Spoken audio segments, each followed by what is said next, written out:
Well,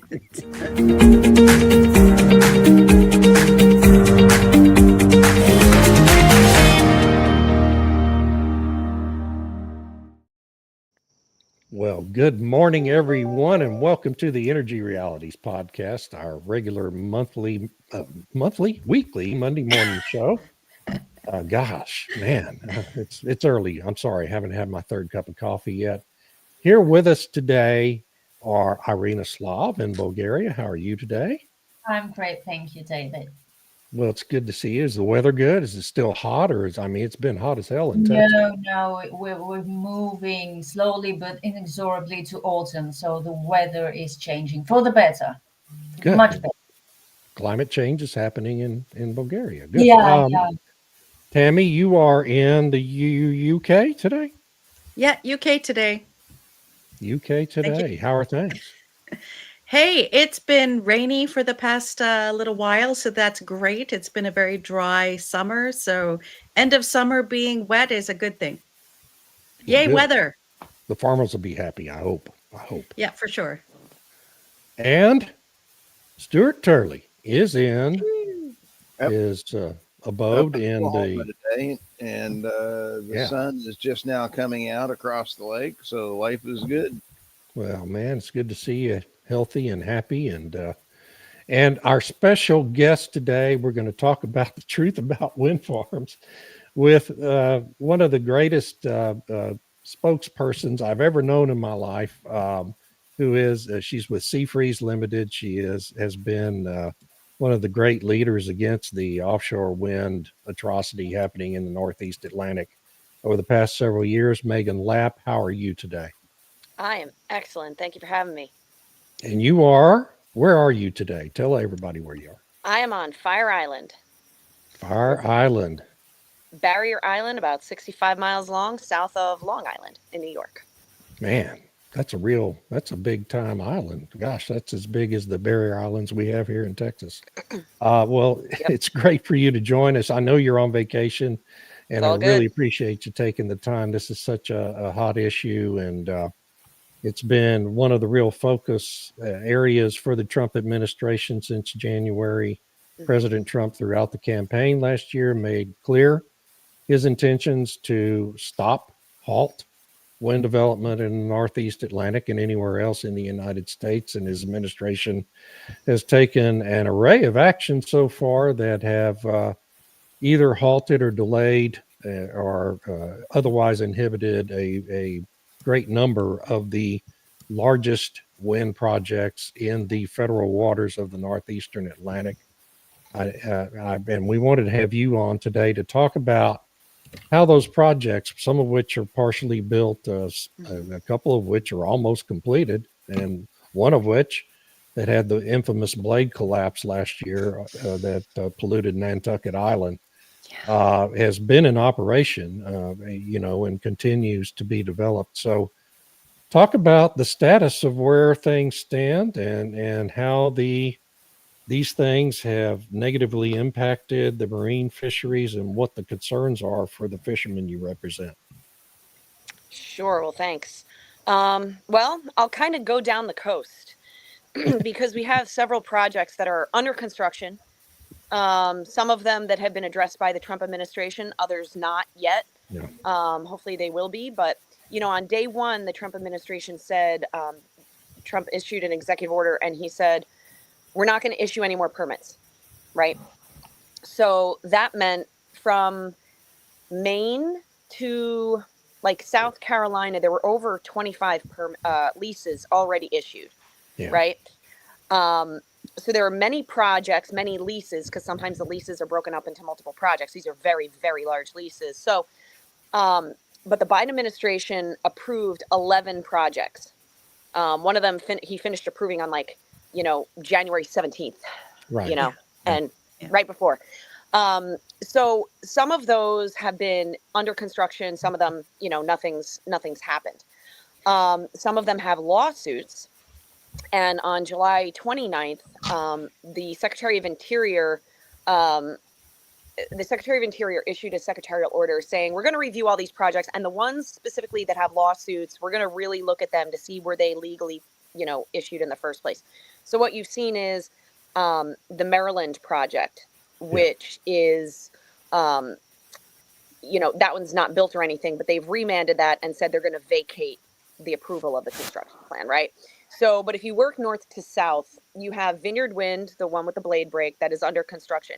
That one is still not operational, because what happened was when the blade broke, they had to do like an investigation. They said, oh, a lot of the blades just didn't have enough bonding on them. So they were told that they were going to have to take the blades down off of 22 turbines. So that's 66 blades, right? They're going to have to put them on a boat, ship them to France. Then they're going to have to fix them. Then they're going to have to bring them back. So they're like in the middle of that. If you see the Spanish utility Iberdrola, which owns Avangrid, which is like a 50% owner of that project, they'll come out and say, oh, there's 17 turbines producing power or whatever. Maura Healey, who is the governor of Massachusetts, she'll say, oh, there's like 12 of them producing power or something along those lines. Right. However, a friend of mine actually asked the Energy Information Agency, they were like, what's the plant number of this project? And is it producing power? And they said no. So okay. I kind of think that is probably the case. So there's been a lot of bad media reports around that project, obviously. Yeah. Right. Yeah. So then you move south of that is New England Wind 1 and 2, which are Commonwealth Wind and Park City Wind, 2 more projects. That has a lawsuit, and the DOJ just said, hey, we want to remand the approval of that construction plan. So that just happened about a week ago. They announced that. You move on a little bit south, you have Revolution Wind, which is approved and about 80% way through construction. At the beginning of September, the Trump administration said, we want a stop work order on it. And we're going to look at it to see if it was properly permitted. That also has a lawsuit. South of that is South Fork Wind Farm. That's like a smaller project, about like 12 turbines. That is already built. South of that is Sunrise Wind.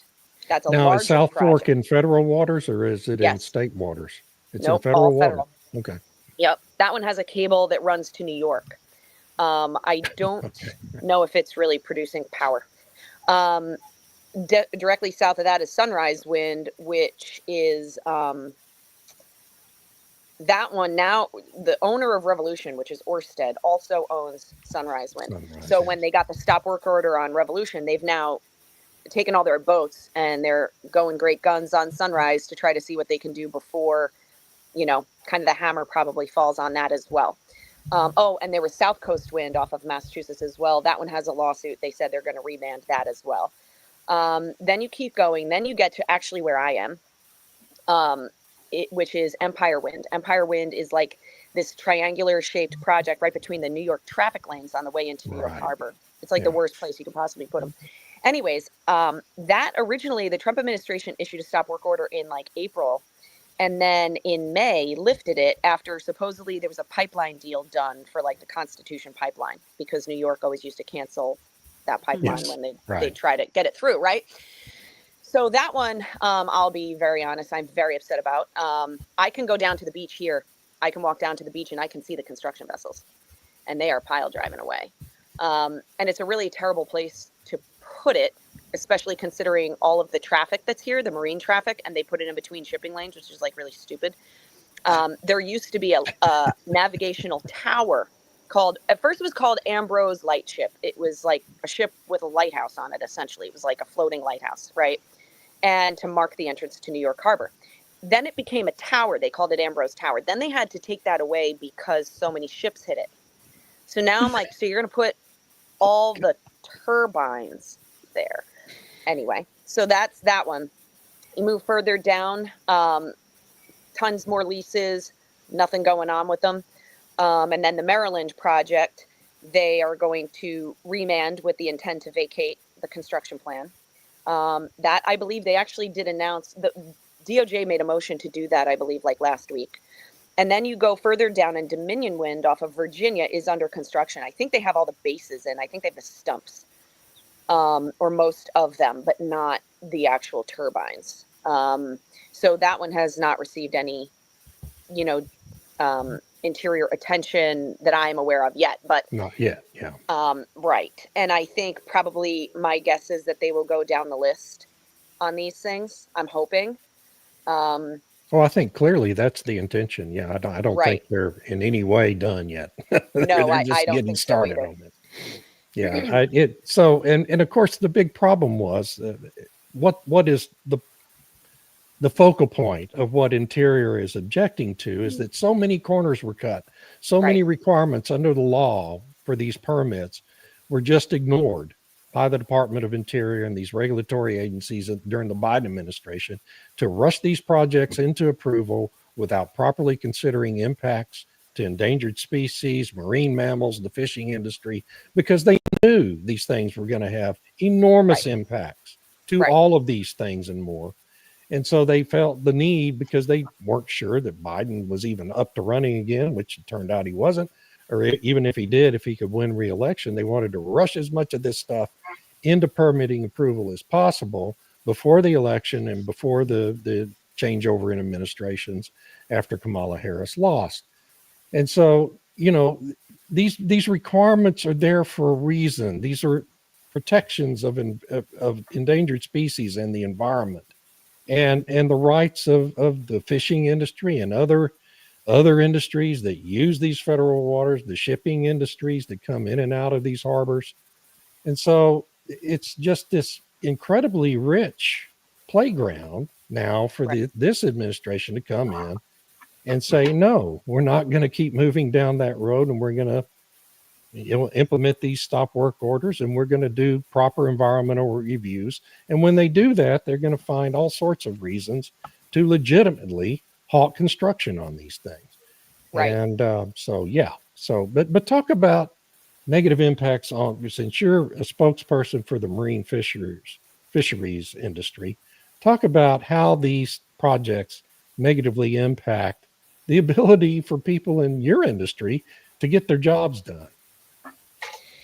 Yeah, that's a really broad subject, but it's kind of I can Just at a high level.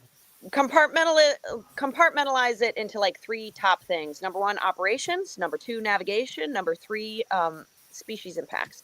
So my vessels and a lot of vessels that operate on the East Coast are mobile gear vessels. That means we tow a net, or some people tow a dredge, behind the vessel to harvest the species that we're targeting. And you can't fish like that in a wind farm. And these companies, if you go to the UK or you go to Europe, they will have notices to fishermen that will say, do not fish in here with trawl gear or mobile gear, because to do so can, quote, cause serious risk of loss of life. Yeah. Then those same companies came to the US and said, it's okay. Everything is fine. You can go in there. You'll be fine. So that is, and I raised that in all of my comments. I was like, so in Europe, they say you can die, but here they tell you, no, everything is fine. That's number one. So you can't fish in there. The other thing is, even if you could, it wouldn't be safe because wind turbines cause radar interference. So marine radar interference, when we're fishing, we fish all days of the year, all kinds of weather, at night, inclement weather, rain, fog, blizzards, whatever. And you need radar. You need it to be able to see and to be able to safely navigate. And these interfere with that. So you're not even going to be able to safely transit through. And I've also spoken to fishermen, like most fishermen are like, we're not even trying to go through there. Like we're not even going near it. We will spend the extra hours to go around. Like these boats are not fast. Like fishing boats, you know what I mean? Like you go like 10 miles an hour. You know what I mean? Yeah. Like that's like your top speed. So to go around, it's a long time. Because a lot of these projects are very large. But fishermen are like, we're not even going through there, because if anything, God forbid, were to go wrong, like if you lost steerage, you lost power, anything, you caught a rope in your propeller, right? You're going to just slam up against these things. And nobody wants that. But then there's the radar interference on top of it. But I knew one guy who was like, he was trying to get home, and he decided he was going to try to go through where the Revolution Wind Farm is, which it's not all the way built, you know what I mean? But he was going to try to go through there, and he experienced electronic interference when he went through there. So like it's happening. And then the other thing is, constructing an industrial power plant on top of, habitat grounds for species isn't great.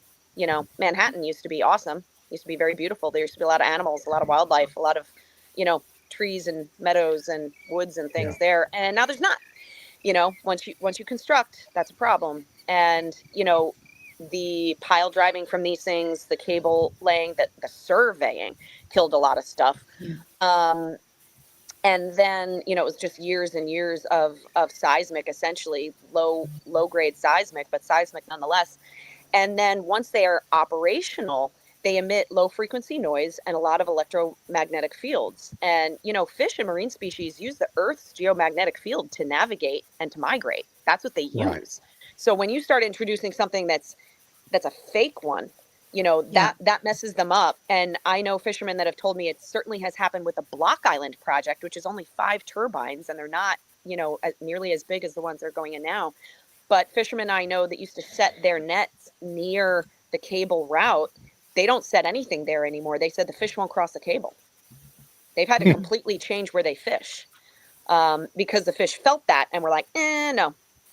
Yeah, that's one of the most objectionable aspects to all of this is the Biden administration intentionally approved citing these projects, these industrial, massive, huge, enormous industrial projects with towers as tall as 1,100 feet. The Empire State Building's about that tall.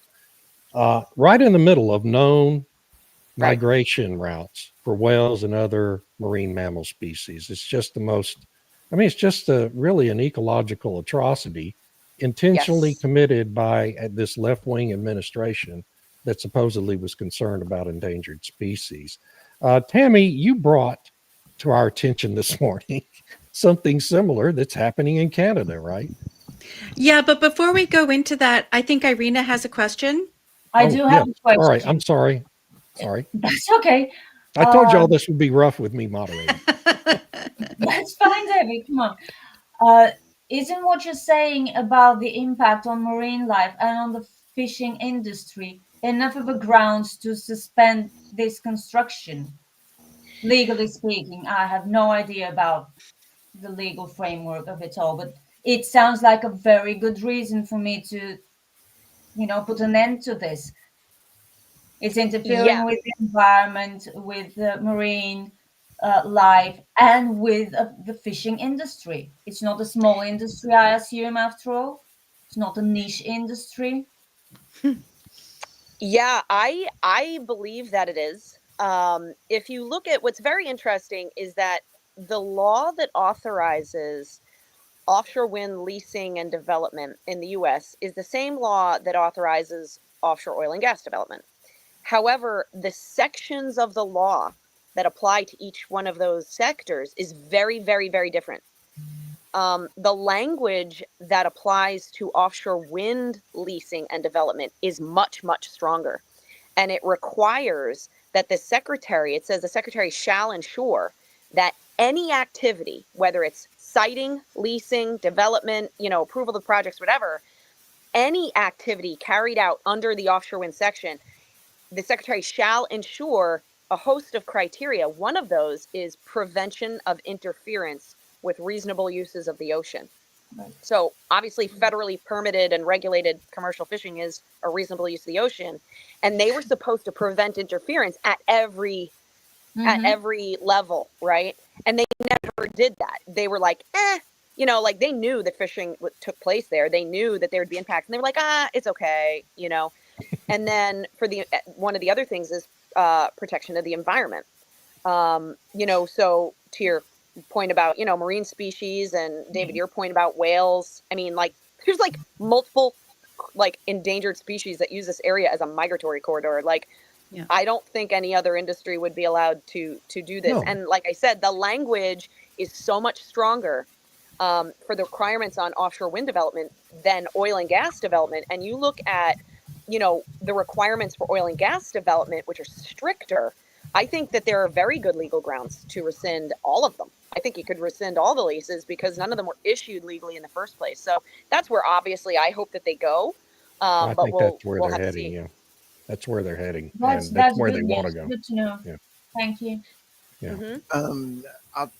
Being from I've talked to some military folks, and they do not.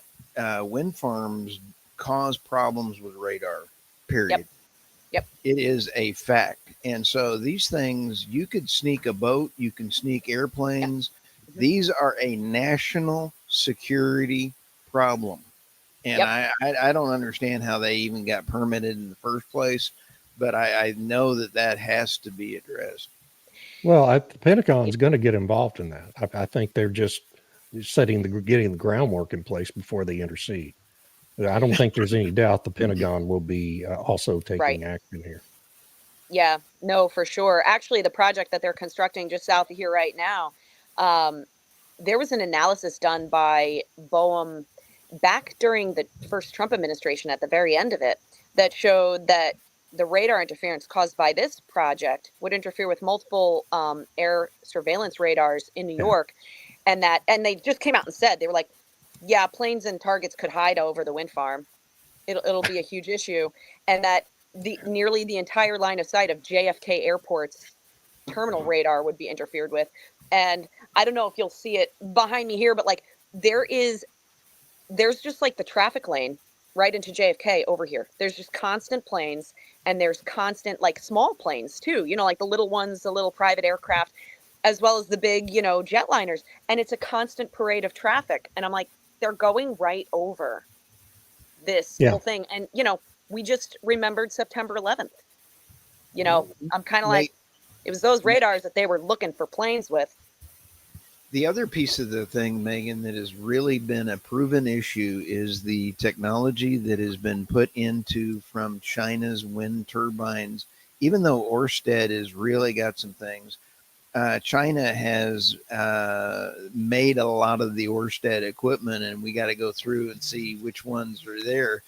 They can take down, once those things get attached, Mhm. they can remotely take apart different parts of the grid. And so Yes. this is a remote problem because now Yes. these things are out in the ocean. You Mhm. pull a boat up to it, you attach to it, and it's got back doors into the entire system. This is so Right. poorly thought out. Did I Yeah. say that And correctly? oh, go ahead. Did I say that correctly? Yeah. Yeah. There's actually a Federal Register notice out. I think the public comment period ends September 30th, and it's on that topic. The Yeah. federal government is looking for feedback on, what are the national security issues with the components? Exactly to your point, Stu. And the other thing, one thing that continually like boggles my mind is that, okay, it's not New London, in what do you call it? Groton, Connecticut. It is the world's largest submarine base. It is where we house our submarines. We build them there. There's electric boat there that builds them. Okay. This is where they, they refurbish them. They do all kinds of stuff. They change out the reactors, all this. And to go into the Groton sub base, or like the actual facility where they do this stuff, you actually have to be a natural born US citizen. You could not be a naturalized citizen. Like Melania Trump could not go into the building. Okay. So this is how tight the security is. Meanwhile, right across the river is the State Pier in New London, Connecticut, and that is where Ørsted is staging all of their turbines from, that they're building Revolution Wind Farm with. And I'm like, I kind of feel like that's probably not a great idea, Probably and not. you have these boats, the boats that are building stuff. I mean, they're flagged with like Panama, right? Yes. Panama, Cyprus, all these kind of random countries. And, they're crewed with like Malaysians. So, and you don't know who's on that boat, and you don't know what's going on. And we're going to allow like the base for, picking up equipment and dropping off equipment and everything to be right across from Groton. Like that again, Stu, is like, I'm like, I don't think anybody thought about this. Well, they didn't care. That's what it was. They thought about That's what it. it was, They just, yeah. they didn't care. And now it's going to come back to bite them. Tom Mumford has a great question here that I think we ought to put up here and answer. Didn't these organizations request and receive exemptions from harming wildlife well prior to beginning? Am I remembering that correctly? Yes, they did have to file for takes, what are called takes for endangered species, marine mammals and other endangered species that they knew in advance the projects are going to be killing. That's why you apply for the takes. Am I misstating anything there? No, although the takes were for levels of harassment, not killing. And this is a Yeah. really big point because the incidental take authorization said that they could harass the mammals, they could not kill them. And if they did kill them, then the permits would be revoked and there would, be action taken essentially, right? So Yeah. then all of a sudden they start surveying, they start doing all of the work, and all of a sudden whales are washing up dead literally everywhere up and down the Everywhere. coast, right? So you would think that that would cause them to go, hey, wait a second, we want you to pause operations, we're going to look at this issue, etc. And that never happened, obviously, because they just kept saying, la, la, la, la, la, la, la, la, la, nothing to see here and everything is fine, which it wasn't. And the reality of this situation is like some of the level A takes, which are permanent deafness, which if you permanently deafen a whale, like it's going to die, right? It's going to get hit by a ship or it's just going to get disoriented or something. That's their primary means of, both navigation, obviously communication. You don't see too great under the ocean. So they were issued like level A takes of critically endangered North Atlantic right whales, where they've already said even one whale dying would be a population level impact. And there's all kinds of rules for everyone else, but, really not them. And they said, well, don't worry, we're going to do mitigation. And they said, most of the time we'll see them, but sometimes we won't. But we'll only miss the other kinds of whales. We'll definitely see all the right whales. We'll definitely 100% see all them. We won't see all of the humpback whales, maybe, or the fin whales or the minke whales, but we'll definitely see all of the right whales. So you look at this stuff and you go, there's no consistency. And what I noticed was, because I would comment sometimes on these when I could, and I'd read through the documents, they would have there were different methods of calculating and different methods of, it was like different benchmarks for different projects adjacent to each other. Well, we think this will happen here, but we think that this will happen here. And it was just to be able to move the projects forward. And I would sit there and I'm like, look, I'm not a marine biologist, okay, but I can read. I'm literate. And I'm thinking, if you're the guy who is reviewing this stuff, like who's reviewing this stuff? You can't just sit there and be intellectually credible and say, well, this will happen over here, but this will happen over here. Like, who are these people? Who are reviewing these? And when you actually would look at because I started to dig into this, because I was like, oil and gas has been happening a long time. I'm curious to see what their permits look like. And their permits, even for the same equipment, shallow hazard seismic stuff, these were just for the surveys. Their permits said if you had a live stranding or marine mammal strandings within 50 kilometers of a survey, you had to immediately shut the survey down. You had to stop work. Yeah. Right? You had to stop it and you had to do an investigation and all this. Well, that was happening all the time during the wind farm surveys and nobody did anything. So, it's not credible, and I think that they will find that stuff also upon review.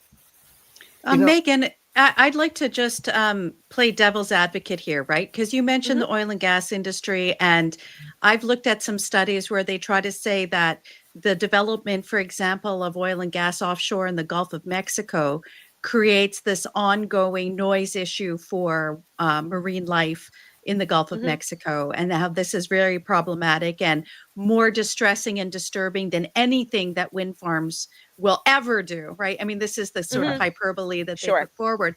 So how would you respond to those kind of criticisms or comparisons that offshore oil and gas is just as damaging, if not more damaging, in development and operation as wind farms? And then I have a second one. Sure. I think, it is true that the deep water seismic is much stronger than what's being used by the wind companies, right? But that's deep water out in the middle of the Gulf.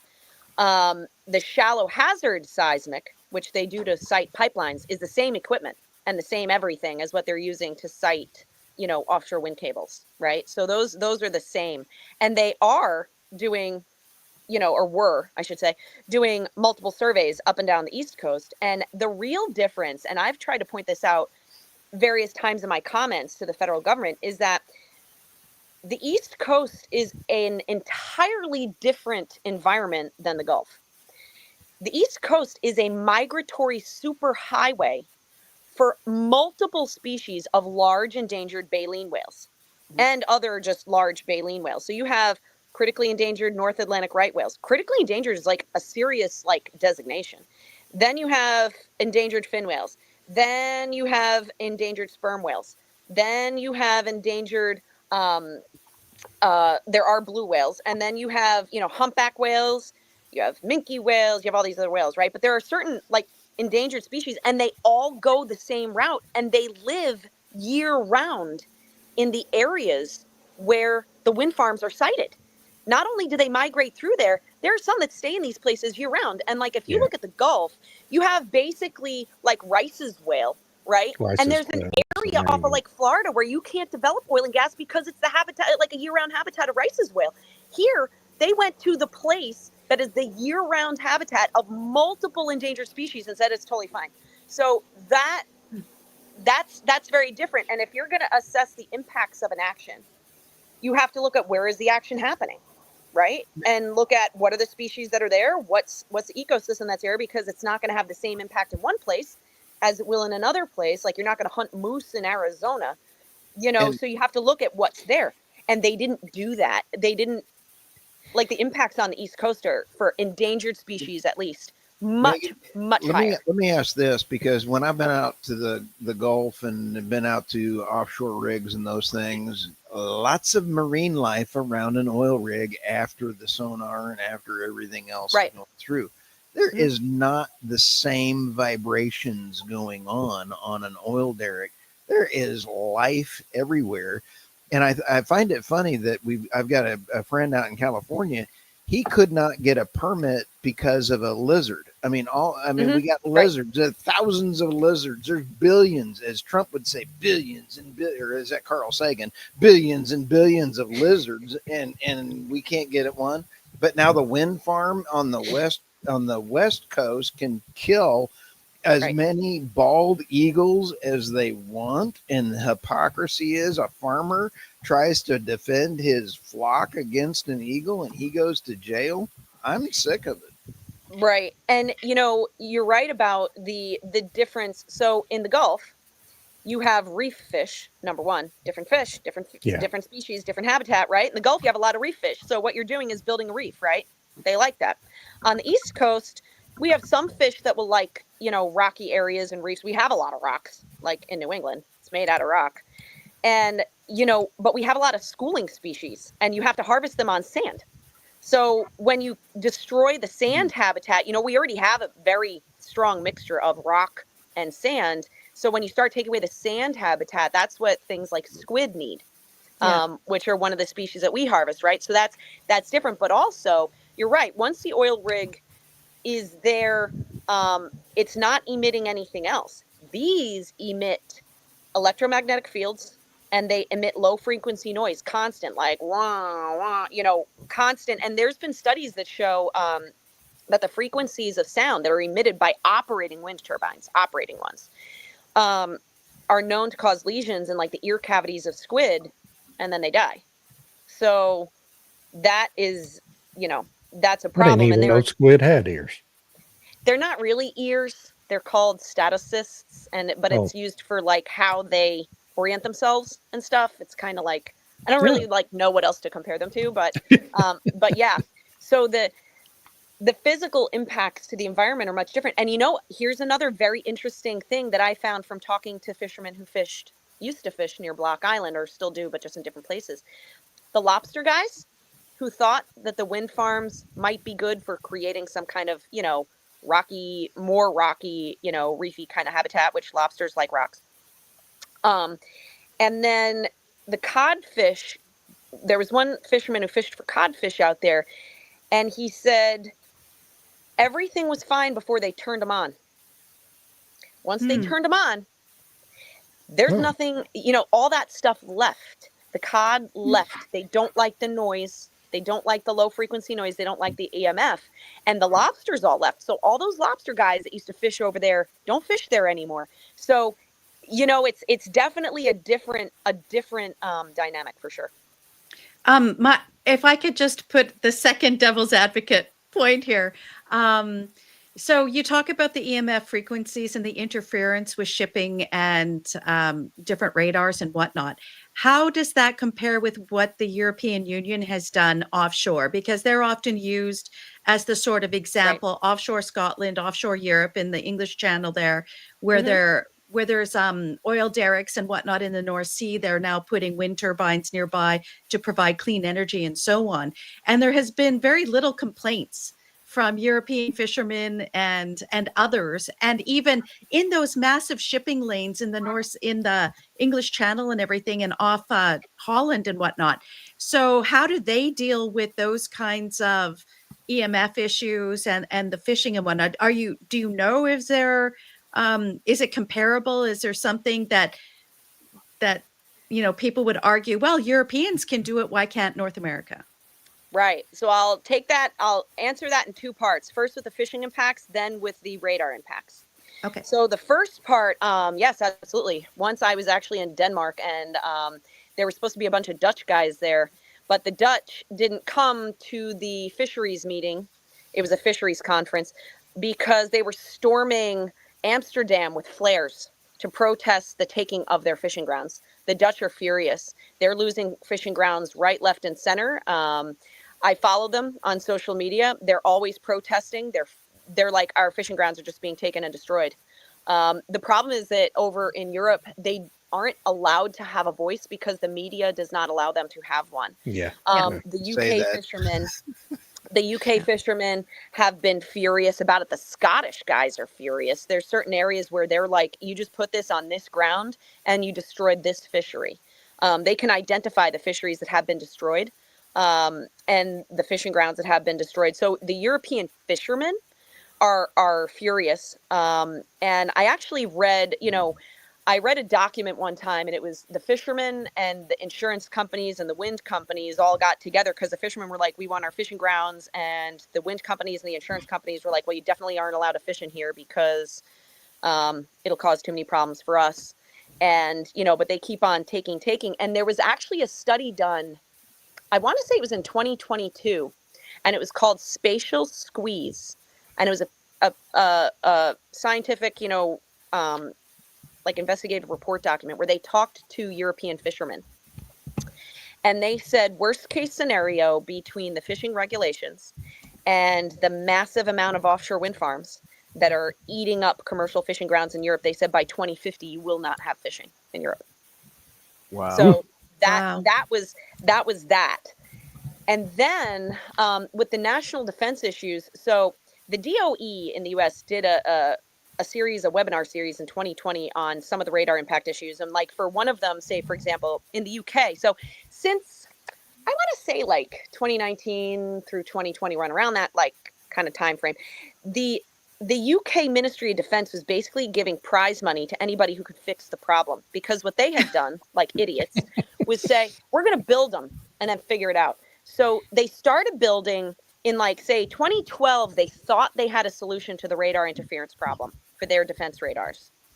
So then they said, well, if you build a wind farm near one of these radars, you have to implement this mitigation measure. But the problem was they only modeled it. They didn't actually test it. So they let Ørsted go ahead and build a project in 2018. So they build this big project with the biggest turbines known at that time. They were 8-megawatt turbines, and they put it in front of this radar, and then they implemented whatever the solution, quote unquote, was. And after they built it, the UK Ministry of Defense said, yeah, it's a problem. The mitigation measure didn't work, and it's a real big issue. And so now they're still offering prize money to see, like, can anybody fix this? But I don't think that you actually can, really, because that's how radar works. You'd have to like have the radar not work. But then the real big example, though, that I point everybody to is that in 2024, December of 2024, Sweden, they killed 13 offshore wind projects in the Baltic because they said it would just destroy their national defense capabilities. And they're concerned about Russia, continuing to kind of push their way across the water. And they said, we are putting national defense first. We will not sacrifice our national defense capabilities for a quote unquote green energy project. And they said if they had allowed those wind farms to go through, it would reduce their missile detection time by half. They wouldn't be able to Holy see planes and smokes. drones, and they would also have difficulty detecting submarines. So at least the Swedes thought, critically about the situation and said, yeah, no, we're not going to do this, because they were concerned about Russia.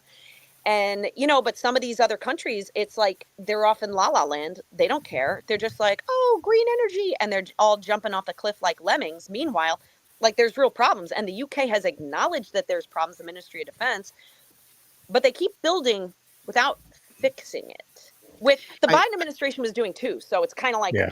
they knew Well, that's that they the had progressive problems. way.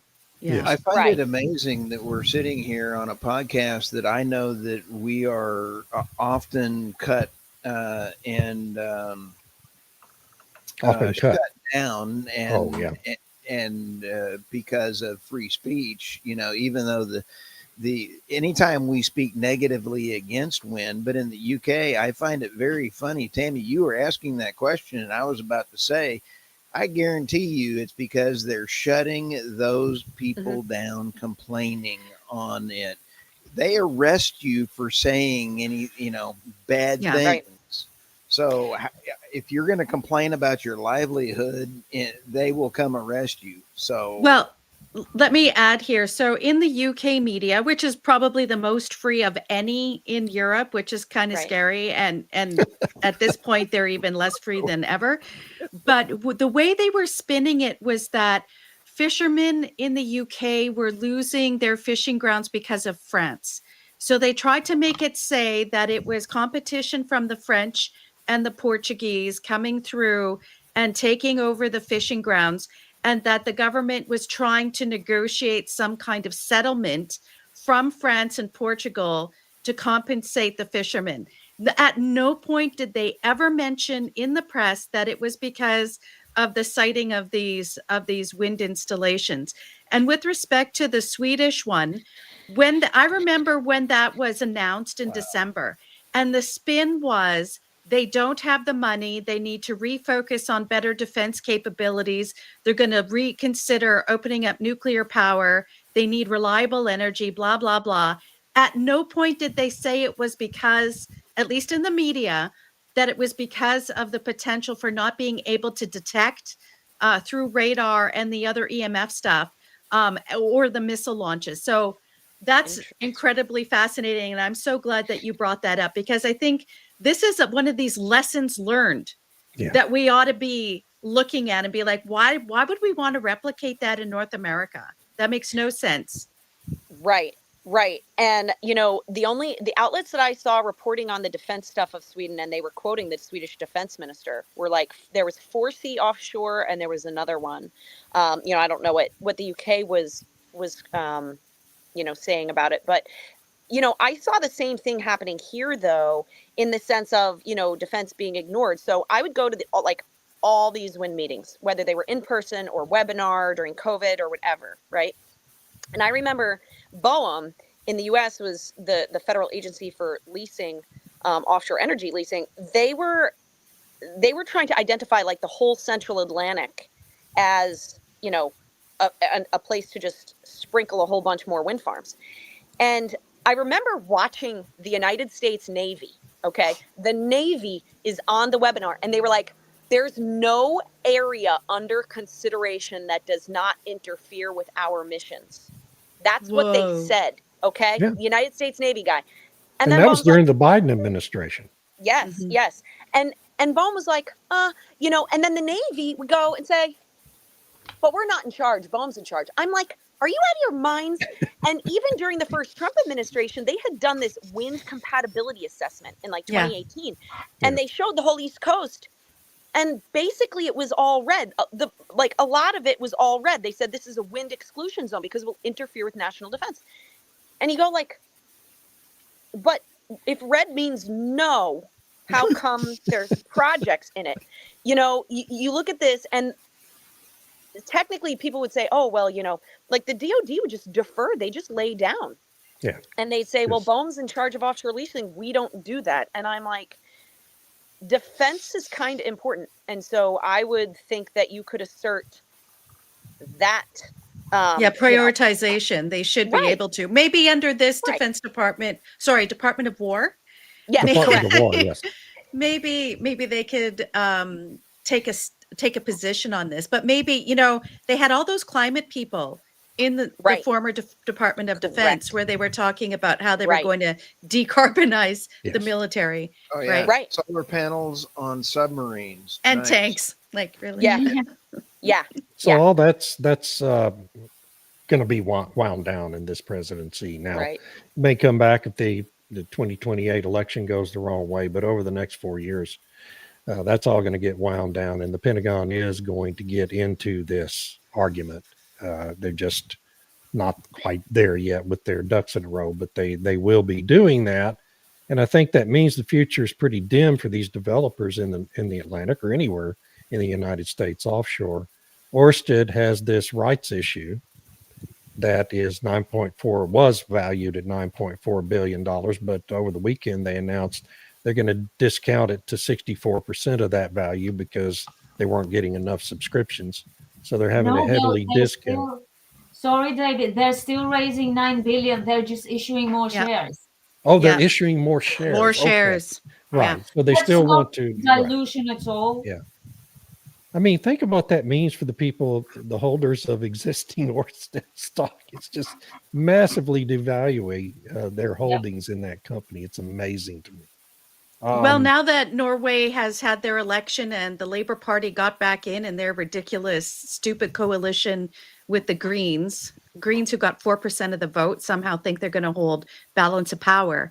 In any event, they're back in and they're pushing all of this green stuff. And Equinor owns how much of Ørsted? 10%. 10 or 11%. Yeah, 11%. it's a significant amount. 11. Yeah. And of course, Ørsted,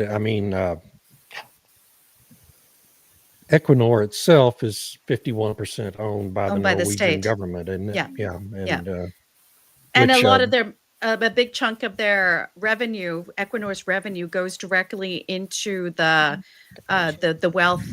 Yep. Yeah. So what's going to happen? They want to put an end to oil and gas production in Norway. Yeah, that's what they want. That's what the Greens have come. Yeah. So, yeah. What will Europe do then? if the Norwegian election stops aren't they all grumped out about the price of their electricity since they've had the interconnect to the UK? That's why the government fell. That's why the coalition fell in the first place, and they held the election, and they ended up getting back in with this ridiculous coalition again. And what's fascinating is that one of the centrist parties, if they would switch over to the whatever progress group that has the second largest number of votes, then that progress group could have a coalition of more sensible, realistic minded people. So I don't know if all of the negotiations have been completed on who's going to be forming the coalition, but it looks like the Labour government and the former head of NATO will still be in power, pushing for basically phasing out no more new oil and gas fields, according to a court ruling in Norway back in May. So Norway is 20% of the EU's stuff from Russian natural gas. Nice. Yeah. Well, Megan, where do we go from here? What should we be looking for as next steps in this battle against these massive wind farms? Are there upcoming hearings, events that we ought to be paying attention to? So not that I am aware of yet. I do know that, there's some potential, panels for nonprofits that they might be starting to do, in the next few weeks, kind of just discussing the issue. But as far as, for the governmental side, I think it's going to be a wait and see game. And, I kind of hope that the dominoes just keep falling, that they announce new, hey, we're going to put this one on pause. We're going to put this one on pause and re-review everything. And then see what they do. And then I think what is going to be very interesting is not only the cancellation of current, leases / projects, I think it's going to be very interesting to see how they rewrite regulation for this, because what I noticed in the Biden administration, from Vineyard Wind onward. So Vineyard Wind was the first project that was approved federally. That one, it was extremely like willy-nilly, right? Like nobody knew what they were doing. It was the first one. This guy's doing this and the process was a joke. There was none. They made it up as they went. Then when they started to get to kind of the next round, as they started to approve the other projects that were approved, they started to kind of have a little bit more of a process. They would still change it though. They would change it from like lease to lease, and they would change it from project to project, but there was more of a, I suppose you could say, typical, but it was very, very messed up. And I kind of am curious to see, once the current leases and projects are dealt with, what is the Trump administration going to do to kind of rewrite federal regulation to either create a process for this or to, change how it's done? Because like I said before, the law says that you have to consider all these various, not Right. consider, you have to ensure these various things at every step of the process, which they didn't do. They did no analysis at the beginning before the leasing. That was really like the problem. There was no analysis. So like they created conflicts all the way through because they never deconflicted at the beginning. So I'm curious to see what they do as far as, creating a regulatory process that is consistent with the law. I think that'll probably be, probably the first 2 years is going to be dismantling, and then the next 2 years will be rebuilding. That's kind of how Right. I figure it'll probably go. Yeah. Yeah. Especially if the midterms go badly for the administration, they got to really focus heavily on rewriting those regulations. Yeah.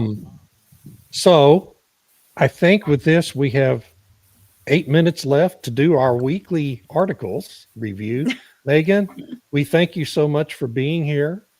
And Thank we're you. going to release you back to your vacation, the rest of your Alrighty. vacation. Hope you enjoy it. you, But thank you guys. so much for Thank coming you. on and doing the show today.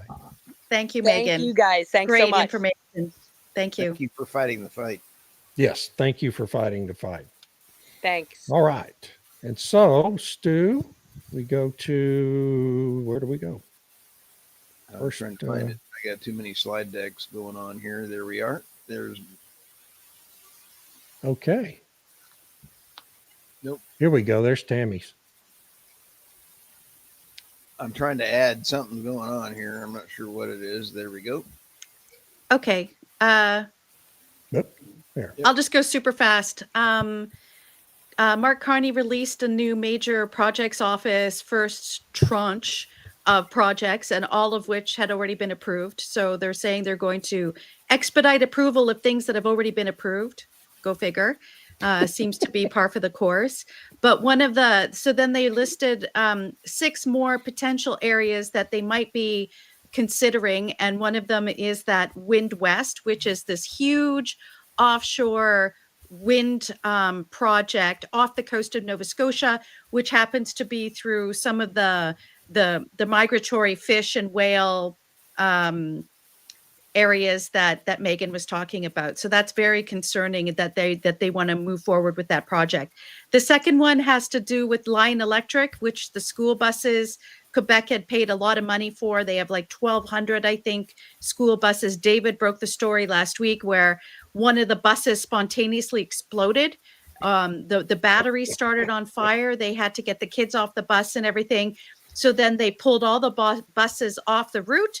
But then they said, oh, that's okay. We've checked it over and we're going to phase them back in starting today. Yeah. It And took them 2 days to figure that out, right? Yeah, like really. And I'd be like, if I was a parent in that jurisdiction, I would not let my children on those buses. And so, what are they thinking? That if one goes, what's the odds that the others might go also? And just another thing about Lion Electric where, they went into bankruptcy. Some other group has taken them over. Honestly, these ought to be pulled off the street. And you can find me at thenemouthReport.substack.com, and you can check out my stuff there. That's it. Thank you. Okay. Stu? Hey, let's go to the next one here. Sorry. I've got multiple people yelling at me, and there we go. There's Substack. There you go. Key agency sticks to its guns on peak oil demand. Well, that's not really what happened. The key agency is the International Energy Agency, and it is Javier Blas at Bloomberg broke the story last week that they're going to re-implement their former baseline modeling scenario of the current policies scenario for projecting demand and supply into the future. This is a concession, I think, to Energy Secretary Chris Wright, who threatened to pull U.S. support for the IEA in July Yeah. if they didn't go back to fact-based modeling instead of their fantasy-based modeling they've used over the last 3 years. The short-term energy outlook. What was the key point on that? Oh my God, I've forgotten. Let's go to Irina's stories. I can't remember what the key point on that one was, and we're running out of time. Oil prices at $55. Oh yeah, they're projecting oil price to drop to $50 to $52 in 2026. That's And the I don't Energy think so. Information Administration, which is pretty reliable. Yeah. There's a consensus that oil is going to fall to $55. Yeah. Right. Sure. Okay. And I'm calling hoo-ha on that, and people can find you. You can find me at blackman.substack.com, and everything I write is there. I have two things to say to you today. Number one, from the Financial Times, all set to sell shares at 67% discount in $9.4 billion rights issue. The second thing I have to say to you is that over the last 6 months, I'm looking at the stock price chart, Allstate has fallen by 41%. In the 12 months to September 2025, the stock has lost 56%. You know, make of that what you will, but I will predict again that before the year's end, Orsted is going to be on life support. Yeah. Wow. Yeah. You know, it's funny because, you know, when Biden brought in the Inflation Reduction Act, all these European companies were pressured to go and take advantage of the subsidies and everything else and they did. And now that there's a change in government, this is the consequence. Yep. Yeah. Oh, and by the way, Ørsted is 51% owned by the Danish government. So they're probably, well, I would suspect before Ørsted is allowed to go bankrupt, there will be a bailout coming. I think what we're seeing is more and more bankruptcies, and you're going to see those that follow net zero and deindustrialization will be in a financial collapse. Those that go after realistic energy policies will have a financial reward. Yeah. And I write at Arena's Lapp on Energy. I forgot the name of my own Substack. Which is fantastic. And I have to admit, I gotta love Chris Wright. Chris Wright is just a rock star. Chris Wright urges EU to ditch Russian oil and gas faster. Currently, they're about 11%. They're still using Russian natural gas. They're still buying Russian LNG. With the Siberia 2 pipeline that is going to be going through, there's going to be no gas. It's going to be redirected. President Putin last week had another speech, and he said, I'm going to take all my gas. I'm taking my toys, and I'm going to Asia. I'm going to take all of my stuff to Asia. Goodbye. So the EU is going to have to figure out real quick, how do you want to deindustrialize? Do you want Norway to cancel their drilling and their stuff? And do you want U.S. LNG, which is twice what the Russian natural gas is? You've got a huge problem coming around the corner. I had fun writing this one. OPEC still sees tight oil market despite supply increases. And I used the where's the beef? And I actually had a very funny little story there. If you remember the where's the beef, and you see the old ladies flying around in the back of the car, you know, I love that old commercial. Where's the glut? I'm seeing no glut as long as China and India can keep the supply side going, we're going to be fine on oil prices. If the EU and the UK totally fail, as long as China and the EU and India can outdo what the UK and the EU fail, make up that, we will still have a decent oil price, meaning the supply side is going to be there for quite a while. There is no glut. And so you take a look at pricing, the pricing at $50 is way off unless we have a depression in the EU. So, Well, these projections, IEA is projecting 3 million barrel a day glut by mid-year next year. And these projections are creating an expectation among traders that is already depressing the price of oil. Of course. And that seems to be the goal, frankly, at the IEA. Exactly. Yes, and they Yeah. will be very surprised very soon. Yeah. and Yeah. the rubber band effect will be in effect, which means when it snaps down, it's going to snap up even worse. Yeah. Just thought I'd say that. You heard it here second. We are out of time. We're 1 minute over time. I know All right. Stu's got other things to do today. I don't have anything left to do. I'm going to go take a walk. But thank you, everyone, for joining us on this week's Energy Realities podcast. We'll be right back here, same time next week. Please join us. Thank you. Thank Bye, you, y'all. and thanks for the comments. Have a great week.